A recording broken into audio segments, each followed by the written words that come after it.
ओडिया नववर्ष को वृद्धाश्रम अंतेवासी सहित बेस धूमधाम पालिले कथाकार मनोज मिश्र। अनेक मनीष अच्छा जो मैंने भिड़ भितर बाहरी समाज पर उदाहरण सृष्टि करती से जड़े भिन्न व्यक्तित्व होती कथाकार मनोज मिश्र। से सालेपुर स्वयंशासित महाविद्यालय अध्यक्ष भाव अवसर नेलापर भुवनेश्वर में रहिले सदासर्वदा वृद्धाश्रम अंतेवासी सेवाई व्याकुल था। निज परिवार प्रति उत्सव को से जोड़ी था असहाय मनीषों सेवा सहयोग। घटनार प्रकाश जे आज हूँ पवित्र महाविषुव पणा संक्रांति व ओडिया नववर्ष। यह नववर्ष को सहर में नपाली सालेपुर रामकृष्णपुर स्थित दुखीश्याम वृद्धाश्रम निजर छात्र बिरंची नारायण कर दीपक दास सहित पालन कर कथाकार मनोज मिश्र। आश्रम अंतेवासी को गोटे दिन में संपूर्ण खाद्य और वस्त्र प्रदान करने असहाय मनीषों अनेक समय बिताई। तेज कौन था संपूर्ण घटना आसतु प्रतिक्रिया नेबा। डॉक्टर मनोज मिश्र सालेपुर कॉलेज प्राक्तन अध्यक्ष थी 2016 मसीह अवसर नाला भुवनेश्वर अवस्थान कर प्रथम थर आसवा मोर छात्र एवं अति घनिष्ठ बिरंचीकर प्रवचन में कहवापर आसला ये देखिली एठिकार उद्योक्ता माने जो माने करूचंदी वृद्धाश्रम चलैचंदी एपरि भाव चलाउचंदी आ कोठी मु देखि परली नै। मु भाबिली वृद्धाश्रम रे आसी समय बितेबा तांको संगे मिसिबा तांको खाया को दबा तांको सहित सब उत्सव पालन करबा अपेक्षा महत् कार्य आ किछि नै। तेणु मु सेहि दिन ठार स्थिर करछि जहा भी करबी एठी आसी करबी। सर आमे 6 पीढ़ी धरि शिक्षक मोर ग्रेट ग्रैंडफादर मु आज आविष्कार करछि जे थिले पंडित घनश्याम मिश्र सी सेठी रही बरपाली रे गंगाधर मेहर को शिक्षक थिले एवं सेतबे से पिला मान को दरिद्र पिला मान को घरे रखी पाठ पढ़ौतले खाइबा को भी दउतले। बापा थिले जेजे थिले आमे थिलु तेणु आम परिवार जो ए संस्कारटा संस्कृतिटा आम परिवार आम आहरण करछु शिक्षा लाभ करछु।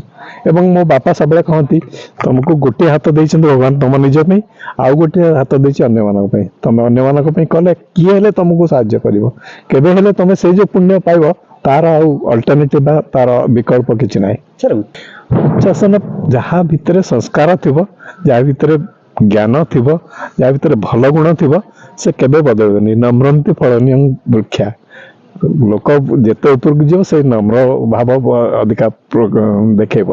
एवं मु भावे एटिक आसी मु किछि विराट काम करूनी ये जो माने करछन तांको मु खाली सहाय्य करछि मु किछि करू नाही।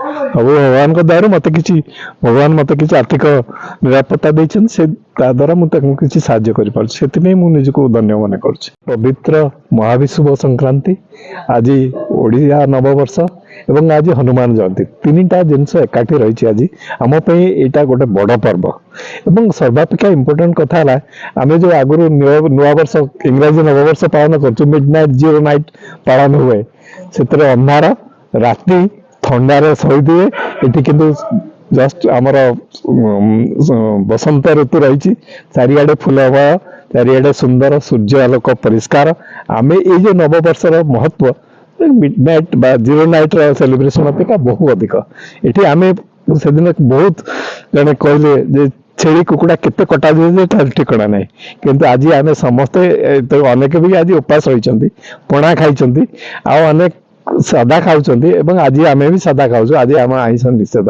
आम जीव हत्या करनु ये नववर्ष पालन गोटे अलग महत्व रही।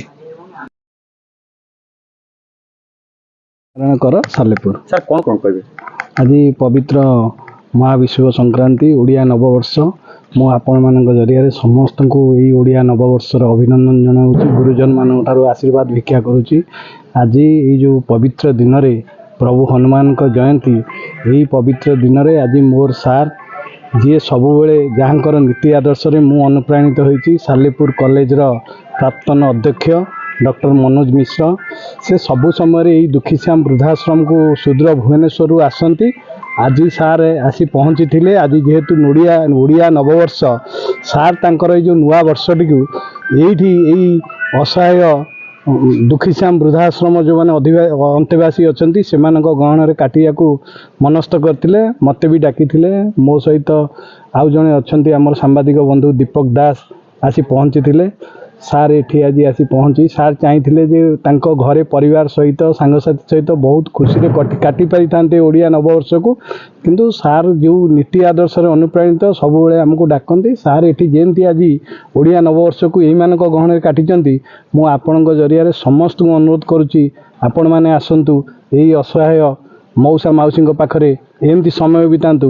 ନିଶ୍ଚିତ ଭାବରେ ଭଗବାନଙ୍କର ଆଶୀର୍ବାଦ ଆପଣଙ୍କ ପ୍ରତି ଆପଣଙ୍କ ପରିବାର ପ୍ରତି ରହିବ। ଦେଖନ୍ତୁ, ମୁଁ ଯେହେତୁ ଜଣେ ସାମ୍ବାଦିକ, ରାଜନୈତିକ କ୍ଷେତ୍ରରେ ସାମାଜିକ କ୍ଷେତ୍ରରେ କାର୍ଯ୍ୟ କରେ, ମୁଁ ଯେତେବେଳେ ମୋର ସାନ ଭାଇ ଇଞ୍ଜିନିୟର ସନ୍ତୋଷଙ୍କ ମାଧ୍ୟମରେ ପହଞ୍ଚିଥିଲି, ଏ ଯେଉଁ ଅଜୁ ବାବୁ ଅଛନ୍ତି ଅଜୟ ଜେନାର ପ୍ରତିଷ୍ଠାତା, ତାଙ୍କ ଟିମ୍ ତାଙ୍କ ସହିତ ମିଶିଥିଲି। ମୁଁ ଏ ବୃଦ୍ଧାଶ୍ରମକୁ ଯେତେ ପ୍ରଥମେ ଆସିଥିଲି, ମୁଁ ଏତେ ଅନୁପ୍ରାଣିତ ହୋଇଥିଲି ସେମାନଙ୍କ ସେବା କାର୍ଯ୍ୟରେ। ମୁଁ ବହୁ ଜଣଙ୍କୁ ଡାକିଛି ଏଠି, ମୋର ବହୁତ, ମୁଁ ଯେମିତି ମନୋଜ ସାର୍ଙ୍କୁ ଡାକିଛି ସେମିତି ଅନ୍ୟମାନଙ୍କୁ ଡାକିଛି। କିଛି ଜଣ ଏଥିରେ ସମ୍ପୃକ୍ତ ହୋଇ ରହିଛନ୍ତି, ଆଉ କିଛି ଜଣ ଯେ ଏଠିକି ଆସିକିରି ପୁଣି ମୁହଁ ବୁଲେଇ ଚାଲି ଯାଇଛନ୍ତି। କିନ୍ତୁ ମୁଁ ଏବେ ବି ଏଇ କଥା ରଖିଛି, ଯେତେବେଳେ ମୁଁ ଆସେ ମୋର ଇଚ୍ଛା ହୁଏ ମୁଁ ଏଠିକି ମୋର ସମୟ କାଟିବାକୁ ଆସେ, ମୁଁ କିଛି ବନ୍ଧୁମାନଙ୍କୁ ମୋର ଗୁରୁଜନମାନଙ୍କୁ ଏଠିକି ସବୁବେଳେ ଡାକେ ଯେ ଆସନ୍ତୁ ଏ ଜାଗାଟିକୁ ଥରେ ଦେଖନ୍ତୁ, ଏହାର ଅନୁଭୂତି ନିଅନ୍ତୁ। ଅଜୟ କୁମାର ଜେନା, ଦକ୍ଷିଣ ବୃଦ୍ଧାଶ୍ରମ। ଆଜି ମହାବିଶ୍ୱ ସଂକ୍ରାନ୍ତିରେ ଆମର ମନୋଜ ସାର୍ ଆସିଥିଲେ ଦକ୍ଷିଣ ବୃଦ୍ଧାଶ୍ରମକୁ ଏବଂ ତାଙ୍କର ଆଜି ଭୋଜନର ଆୟୋଜନ ବି କରାଯାଇଥିଲା ଅନ୍ତେବାସୀମାନଙ୍କ ପାଇଁ, ଆଉ ବହୁତ ଆଧ୍ୟାତ୍ମିକ ପରିବେଶ ବି ସୃଷ୍ଟି କରାଯାଇଥିଲା। ଏହି ଦୃଷ୍ଟିକୋଣରୁ ମୁଁ ଆଜି ବହୁତ ଖୁସି। ଦେଖନ୍ତୁ, ମାନେ ପ୍ରତ୍ୟେକ ମଣିଷର ଭାବନା ଯେତେବେଳେ ଦେବତ୍ୱ ପ୍ରାପ୍ତ କରେ, ସେତେବେଳେ ସିଏ ନିଶ୍ଚୟ ମାନେ ଅସହାୟ ଲୋକଙ୍କ ଏବଂ ସମାଜକୁ ଦେଖେ। ଏହି ଦୃଷ୍ଟିକୋଣରୁ ସାର୍ ସବୁବେଳେ ମାନେ ପ୍ରତ୍ୟେକ ମାସରେ ପ୍ରାୟ ଥରେ ଦୁଇଥର ଏଠିକି ନିଜର କାମ ଥିଲେ ବି ଏଠିକି ପଳେଇ ଆସନ୍ତି ନିଜର ସମୟ ବିତାଇବା ପାଇଁ। ସାଲେପୁର ରଞ୍ଜନ ନାୟକଙ୍କ ରିପୋର୍ଟ, ଦୁର୍ଗା ନ୍ୟୁଜ୍ 24 ଓଡ଼ିଆ। जदि आपंक आम भिडी भल लगा तेब आम चैनल को लाइक, शेयर और सब्सक्राइब करने को जमा भी भूलु नहीं।